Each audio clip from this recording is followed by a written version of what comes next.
বড় মা, আসবো?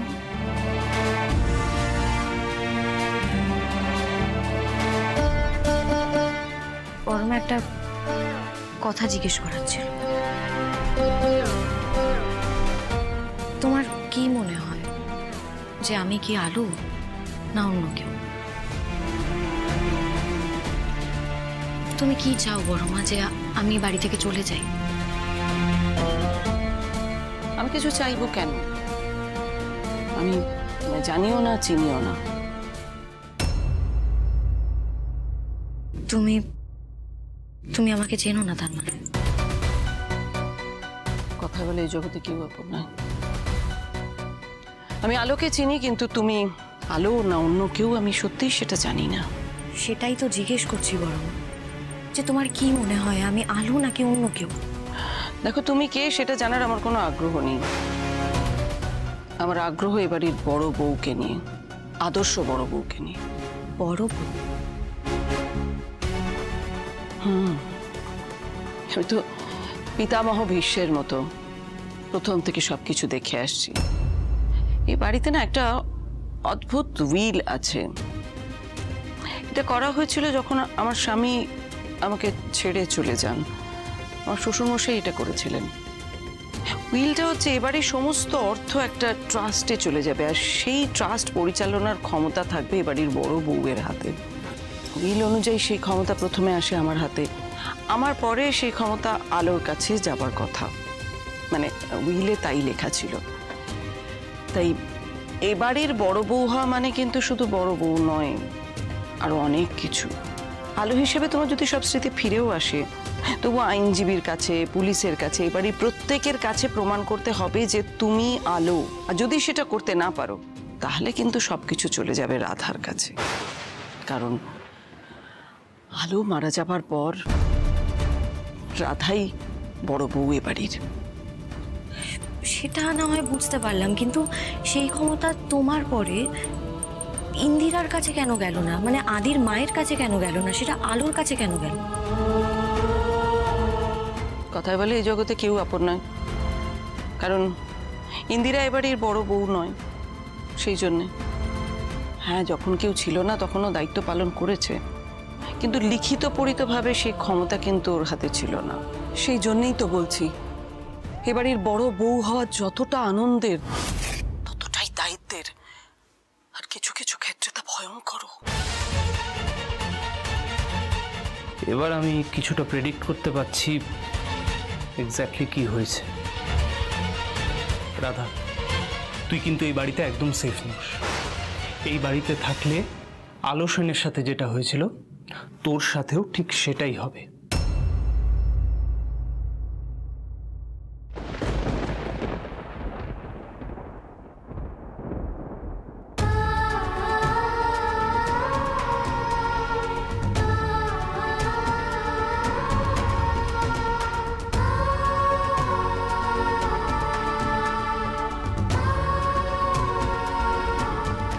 হিরোবাবুকে কথাগুলো বলবো? বলতে তো আমাকে হবেই, নইলে যে এই বাড়ির বিপদ আমি আটকাতে পারবো না।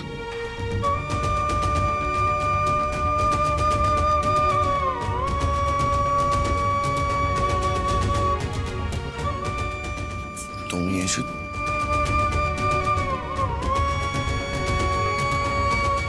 প্লিজ একটু বসো না,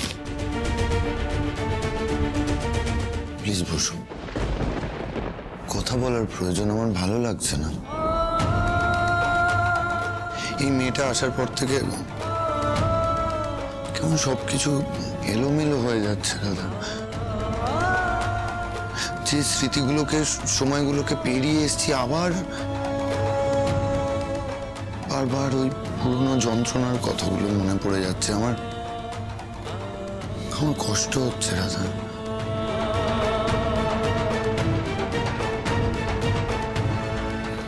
আমি জানি আপনার কষ্ট হচ্ছে, আপনার ভীষণ যন্ত্রণা হচ্ছে, আমি বুঝতে পারছি। কিন্তু আমি আলো দিদিকে নিয়ে আপনাকে কিছু প্রশ্ন করবো, আমায় উত্তর দেবেন? তুমিও?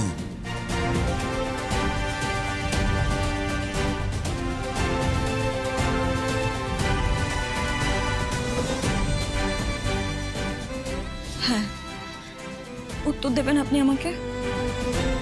কি উত্তর রাধা? কিসের উত্তর? আলো দিদির শেষ মুহূর্তে, মানে আগুনের মধ্যে আলো দিদির শেষ মুহূর্তে আপনাকে কিছু বলেছিল? কেন এই প্রশ্নগুলো করছো আমাকে?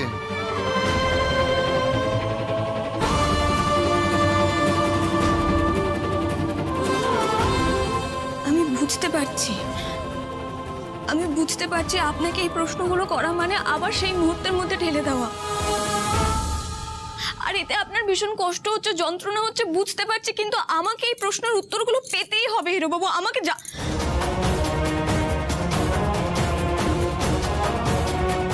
ওই মেয়েটার আসল পরিচয় জানবার জন্য আমায় এই উত্তরগুলো জানতে হবে।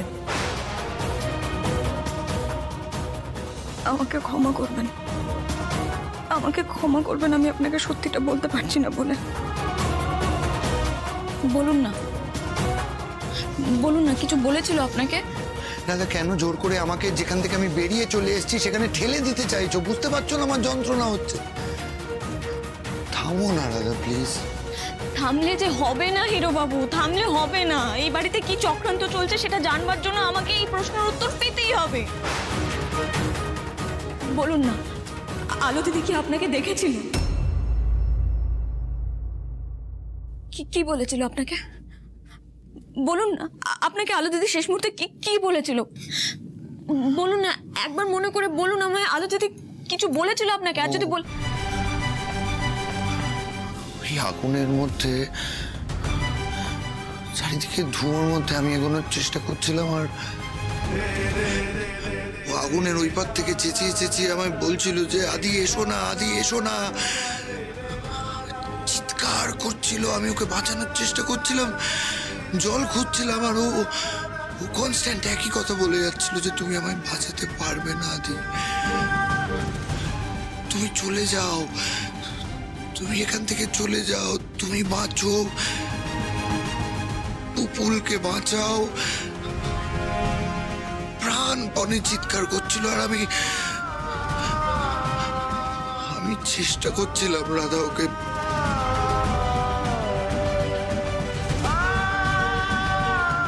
পারিনি। রাধা, আমি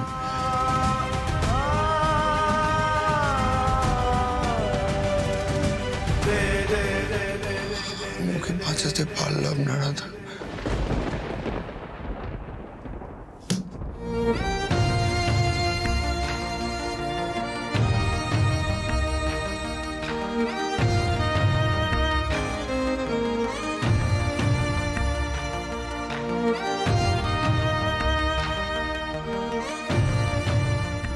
আমরা কি ভালো থাকতে পারবো রাধা?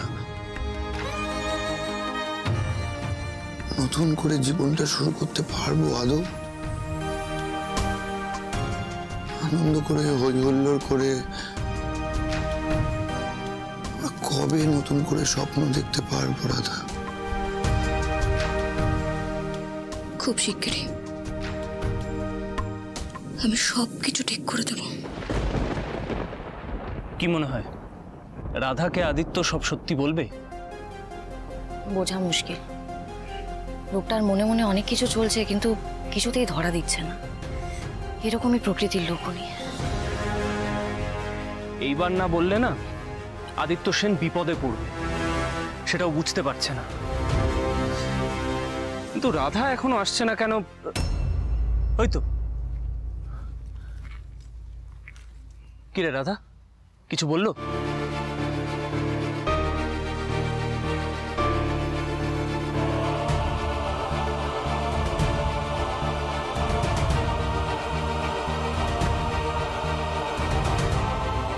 কিন্তু আলো সেন এই কথাগুলো কেন বলেছিল?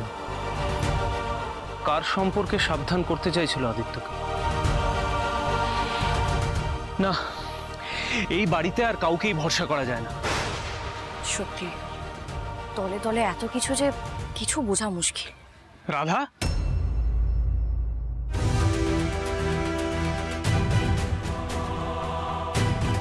জামাই দাদা তুমি তার মানে তোমরা সবাই একসাথে এগুলো করছো? আর যা করেছি সবকিছু এই পরিবারের ভালোর জন্য করেছে জামাই দাদা। আর আলো দিদির খুনিকে যদি আমরা খুঁজে না বের করতে পারি তাহলে এই পরিবারের শান্তি নেই, তাই এসব এসব কিছু করেছি। তার মানে ওকেও তোমরাই হ্যাঁ, কিন্তু তুমি এক্ষুনি কাউকে কোনো কিছু জানিও না জামাই দাদা। দোহাই তোমার পায়ে পড়ে তুমি তুমি দয়া করে এখন কাউকে কিছু কি করছো রাধা? তুমি, তোমাকে আমি বোন বলে ডেকেছি, আর বোনের জায়গা দাদার পায়ে নয়, দাদার মাথায় হয়। তুমি আমার চোখের মনি রাধা, তাই তাই আমি তোমার সব কথা শুনবো। কেন জানো? কারণ আমার বোন আর কারোর মতো নয়, সে তার নিজের মতো। আমার কাছে তোমার তোমার জায়গা আলাদা রাধা, তাই তুমি চিন্তা করো না, আমি আমি সব সময় তোমার পাশে থাকবো।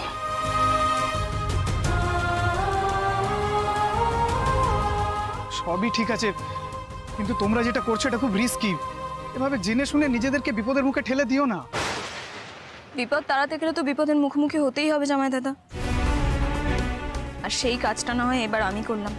কিন্তু কিন্তু রাধা, তুমি কাদের বিরুদ্ধে করছো সেটা দেখো। যারা অলরেডি একটা খুন করেছে, শুধু তাই না, তোমাকে মেরে ফেলার চেষ্টা করেছিল, আর না জানিয়ে পরিবারের কত ক্ষতি করার চেষ্টা করেছে। রাধা রাধা, তুমি জেনে শুনে নিজেকে এইভাবে বিপদের মুখে ঠেলে দিও না রাধা। ঋষি ভাই, তুমি তো উকিল, তুমি ওর দাদা, তুমি কেন বুঝছো না? উপায় নেই অভ্র। আজ যদি এই কাজটা আমরা না করি তাহলে রাধার বিপদ কাটবে না।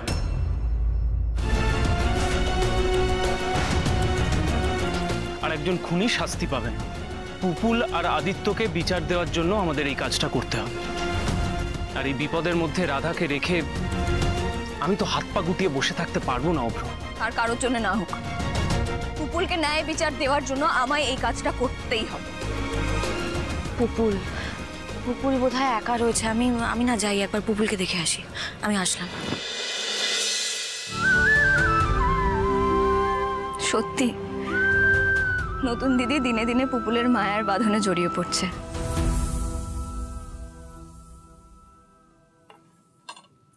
বাবা, বাবা, চাটা খাও, ঠান্ডা হয়ে যাচ্ছে তো। ঠাকুরপো, তুমি তো চা পাগল মানুষ, তোমার সামনে চা পড়ে আছে আর খাচ্ছ না তুমি? আজকাল সবকিছু কেমন গুলিয়ে যাচ্ছে বুদ্ধি, সব কিরম এলোমেলো হয়ে যাচ্ছে, কিরম খাঁ খাঁ করছে বাড়িটা। দেখো, মনে হচ্ছে যেন কোনো বড় ঝড় এসছে, কিংবা এক বিশাল প্রলয়ের অপেক্ষায় প্রহর গুনছি আমরা। সেই সামনে যে কি আছে কিছুই বুঝতে পারছি না, চারদিকে খালি ধোঁয়াশা আর ধোঁয়াশা। মেঘাদি, কোথায় গেছিলে তুমি? না মানে তোমায় তো অনেকক্ষণ দেখতে পাইনি। আমার একটা কাজ ছিল।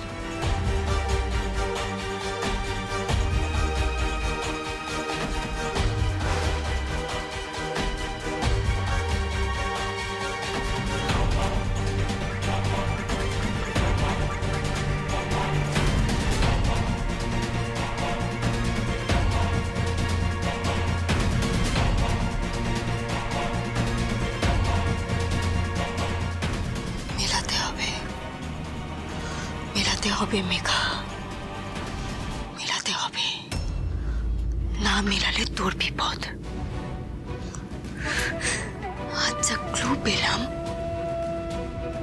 তাতে এ যদি ওই ফেরার হয়ে যাওয়া চোর বা জালিয়াত হয়, যে অভিনয় আর জালিয়াতিতে পারদর্শী, তাহলে ওকে পাঠালো কে? কি মতলবে ও এখানে? কে কে ওকে দিয়ে কাজ করাচ্ছে? কে?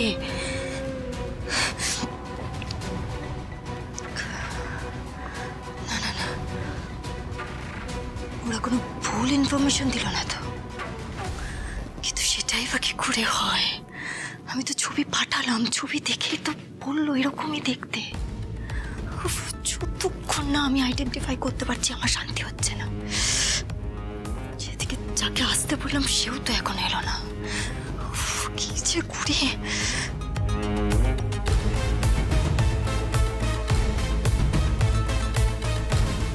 কি ব্যাপার মেঘা, কি হয়েছে? বড়মা কই? কিছু না তো, কিছু না। তোমায় দেখে মনে হচ্ছে তুমি খুব টেনশনে আছো, কি হয়েছে? বড়মা আসলে আমার একটা পার্সেল আসবে, আমি তাই ওয়েট করছি। এতক্ষণে তো চলে আসার কথা, এখনো কেন এলো না বুঝতে পারছি না। দাঁড়ো আমি একটা ফোন করে দেখি।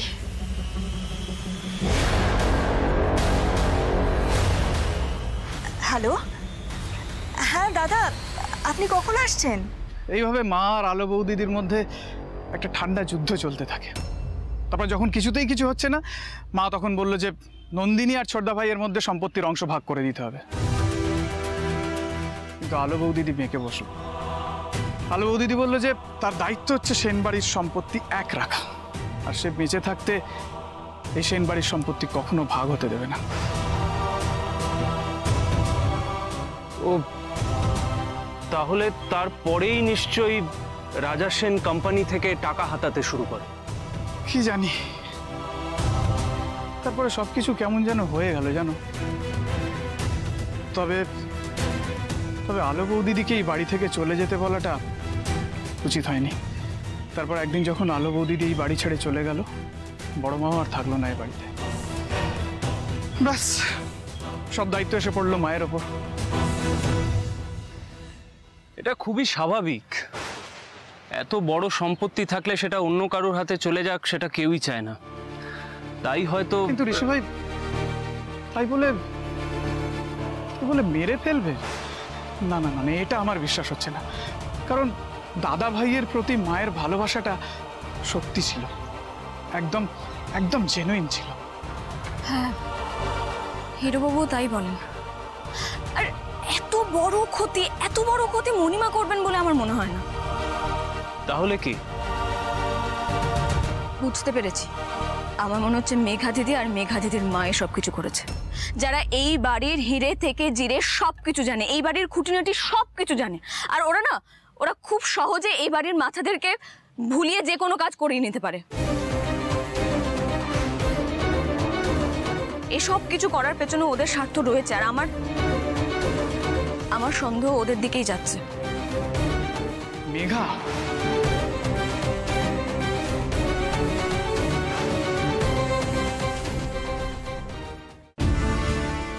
বাবা, আচ্ছা ওই মেয়েটা আমাদের সত্যিকার বৌদিদি নয় তো? নন্দিনী, তোর কি মাথাটা একেবারে খারাপ হয়ে গেছে? এটা কি করে সম্ভব বলতো? কেন? হতে পারে না না নন্দিনী, হতে পারে না, তাহলে যে অনর্থ হয়ে যাবে। কেন বাবা? দেখি, এই পৃথিবীতে কারুর জন্য কিছু থেমে থাকে না। আমাদের জীবন 8 বছর এগিয়ে গেছে, আদির জীবনও সামনে এগিয়ে গেছে। আর যে একবার চলে যায় সে আর ফিরে আসে না। আমাদের স্মৃতিতে হয়তো বারবার ফিরে আসে, কিন্তু সত্যি যদি সে ফিরে আসে আমাদের সামনে, তাহলে কিন্তু সেটা অস্বাভাবিক, প্রকৃতি বিরুদ্ধ। ঠিক।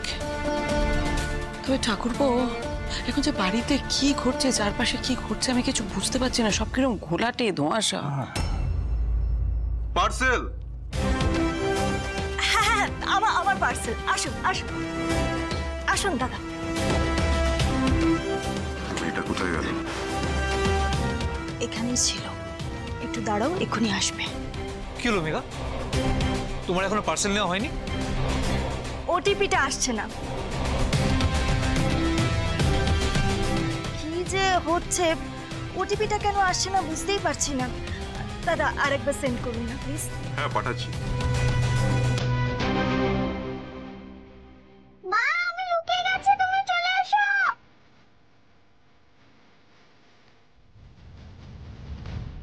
এসে গেছে ওটিপি, এসে গেছে।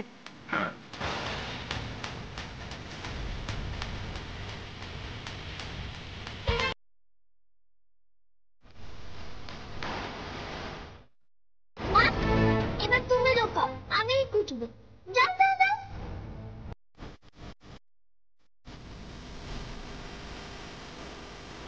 আসছি। ঠিক আছে, তুমি এবার এসো।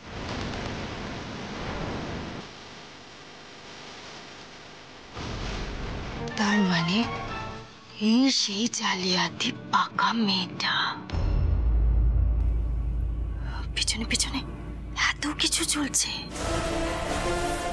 কিন্তু কে আনলো ওকে? রাধা আর ঋষি? না না না, এবার আমার কাছে সবটা ক্লিয়ার হচ্ছে। কিছু একটা করতে হবে আমায়। এই দিনটাকে এই বাড়ির বাইরে ছুঁড়ে ফেলতে হবে। যা করার কাল করব, কাল সব হিসেব হবে। মেঘা, আলো বৌদিদের মৃত্যুর পেছনে মেঘার হাত রয়েছে? আমরা সেটাই মনে হচ্ছে গো। মনে হওয়া দিয়ে তো কোনো কেস করা যাবে না রাধা, আর কেস করলেও তার কোনো ভিত্তি থাকবে না। শুধুমাত্র সন্দেহ আর সম্ভাবনার বশে কাউকে গ্রেপ্তার করা যায় না। আমাদের আমাদের মজবুত প্রমাণ বের করতে হবে। কথাটা ঠিক, কিন্তু মেঘাকে ধরবে কি করে? কিভাবে প্রমাণ করবে যে ওই দোষী? আমার মাথা একটু একটু করে খেলছে মনে হচ্ছে। একটা বুদ্ধি এসেছে। কি বুদ্ধি? যাই বুদ্ধি বেরিয়ে থাকুক রাধা, ভেবে চিনতে পা ফেলতে হবে। আমরা এখানে কেউই নিরাপদ নই। ঘুণাক্ষরেও যদি কিছু জানাজানি হয়ে যায়, সবটা শেষ হয়ে যাবে। একদম ঠিক। সব দোষ স্বীকার করাতে হবে ওকে দিয়েই। কিন্তু কিভাবে? ওই শাকচুন্নি মেঘা দিদির মুখ দিয়ে যদি আমি সত্যিটা স্বীকার না করাতে পারি, তাহলে আমার নামও নবদ্বীপের রাধা নয়।